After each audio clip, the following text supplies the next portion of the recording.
哎，那你们专辑就是现在正在筹备过程之中嘛？听说有一首歌就叫《颜值说》，是吗？啊，《颜值说》是讲什么的？我自己都不知道啊，你自己都不知道？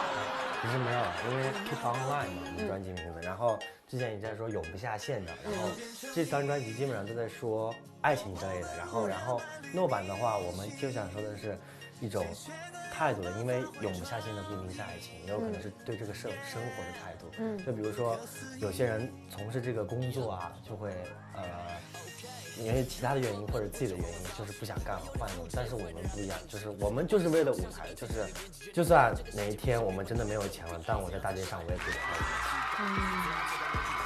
哎，这真的是喜欢艺术的人的一个特点，就是你是可以自我愉悦的，这点挺了不起的。所以你们的新的专辑可能更多的倾向是往这个方向去发展，就不仅仅是局限于个人的小情小爱了，甚至包括你的态度、对人生的态度、对世界的态度。OK， 那我大概清楚了。现在我们聊你不嗨的话题，可能会哭哦。作为艺人，你能接受自己就是长得不好看吗？就假设你长得不好看，但你又做了艺人，你可能只能做一个谐星或者特型演员。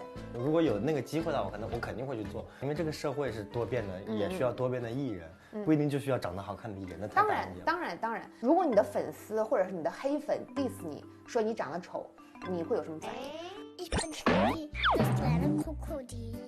我就其实挺反感，就是自己不努力还要去否定别人的人。比如说就是说什么啊，我是开后门的，然后我就很无语，但是现在就无所谓了，随便怎么说，反正就伤害不到我。就是你再美的人，再好看的人，一定也会有人说你不好看。对，我也可以不理，我也可以去回复，但是我不能去接受这种负面能量去来影响到我。对，当然，因为我是公众人物，但是我的能力只局限于在于我会在工作上面会投入100%的认真，我去给你们更好的作品、更好的东西。但是我的私生活，我可以去做到一个人品很好、三观很正的人，但是我不能因为你们对我的评论而去影响到我的生活。那其实就是说，你会觉得高颜值在你的生活中有很多帮助吗？就因为我们这种低颜值的人不太知道高颜值的人的生活。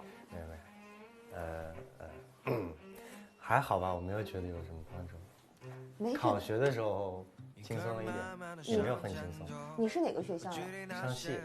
哇，那真的很难考哎。也没很难考。作为一个颜值高又很穷的人，你记住，你现在是一个颜值高又很穷的人，你喜欢什么类型的？